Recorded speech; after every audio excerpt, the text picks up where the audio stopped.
Sziasztok! Még épp a reggeli kávét iszogatom a teraszon, a napsütésben, és a madárcsicsergést hallgatva. Imádom ezeket a lassú reggeleket, és most egy gyorsan elkészíthető ebédötlettel jövök nektek, mert nekem is ma nagyon-nagyon sokat tennivalóm, viszont így is belefér egy kávét iszogatva a teraszon, közben a madárcsicsergést hallgatva. Erről is találtok fent videót, hogy miért ezt a kávét választottam, és miért tartom ezt jónak. Már 2 éve fogyasztom ezt a kávét, és nem vagyok hajlandó más kávéval ébredni. Nekem ez adja meg a lendületet a mindennapokhoz, és viszont ma tényleg sok a tennivaló, ezért egy gyorsan elkészíthető ebédötlettel jövök nektek, ami nem más, mint a rizses hús, finom, és nagyon-nagyon szaftos. Mutatom, hogy készítem. Én nagyon szeretem, hogyha hagymás, mert ettől lesz olyan jó szaftos, úgyhogy én 2 fej vörös hagymát kockára vágtam, és ezt fogjuk majd egy picit üvegesre pirítani. Minket nem zavar, de nyugodtan turmixolhatod is a vöröshagymát, hogyha zavar az ételben, de mi nagyon szeretjük, tehát mi puhára főzöm a hagymát, és utána fogom beletenni a húsit. Én most ezt a rizses húst nyakasból készítem el, ugye az is egy picit zsírosabb húsi, jó ízt ad neki, és sokkal-sokkal finomabb. Én szeretem, hogyha minél szaftosabb a rizses hús. Itt beletettem pici zsírra a hagymát, és elkezdtem pirítani. Én egy picit így szeretem megsózni a hagymát, és itt mutatom, hogy kb. Erre az állagra pirítottam le, és most fogom rátenni a kockára vágott húsit, ami nálam most ugye nyakas mangalica, nyakas húsból készítettem most el. Itt lehet is látni, hogy egy picikét azért vannak benne pici zsírkockák, de ez nagyon-nagyon finom benne, mert egész elfogom azért majd neki ott, tehát az zsírján fog megsülni a húsi, és ezt nagyon-nagyon szeretem, mert ettől is csak szaftos lesz.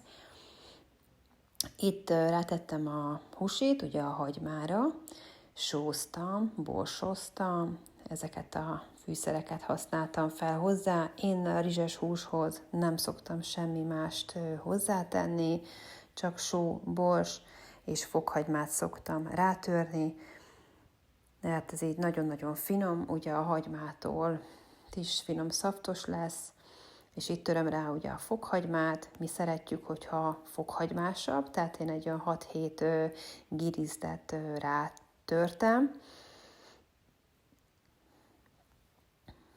És ugye itt írtam ki a fűszereket, amit használtam már, amit ugye beleteszünk, és ezekkel a fűszerekkel elkezdem, de itt is alacsony lángon, fehéredésig pirítani a húsit, így akkor jól átjárja a húskockákat a fűszerek,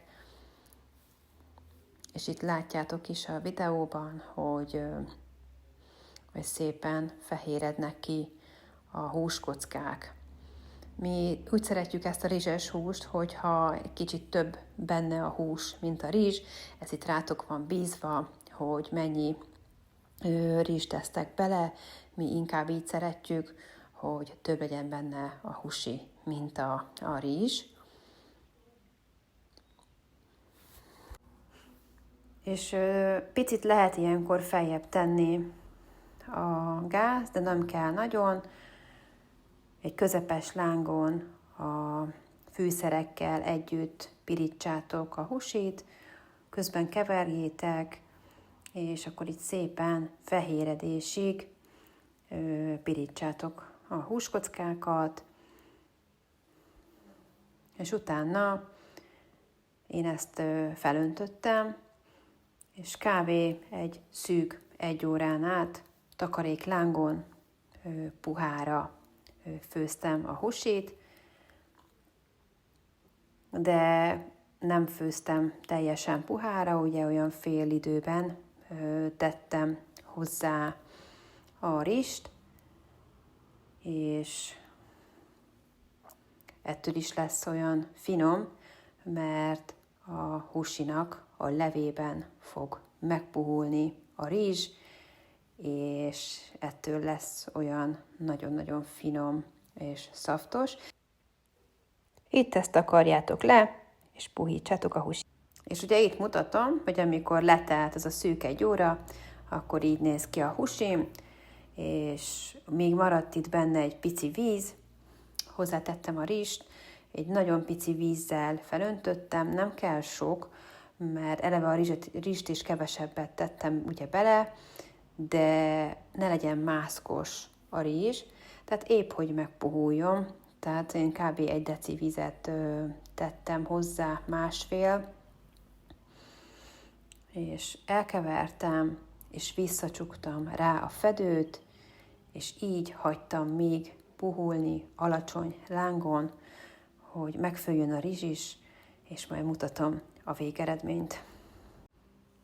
Itt megint takarjátok le, addig, ameddig puhulnak a rizszemek, és ilyen lesz a végeredmény. Nagyon-nagyon finom, szaftos, rizses húsi, akár hagyhatjátok még fedő alatt is puhulni. Itt már a tálalás következik, és én imádom kovászos uborkával, vagy bármilyen savanyúsággal együtt tenni, de nekem a gyerekeim például házi baraszbefőttel szeretik, nekik az a minden. Nekem a kovászos ubi a kedvencem, és itt van mellette az elmaradhatatlan, egészséges, finom, fekete kávém.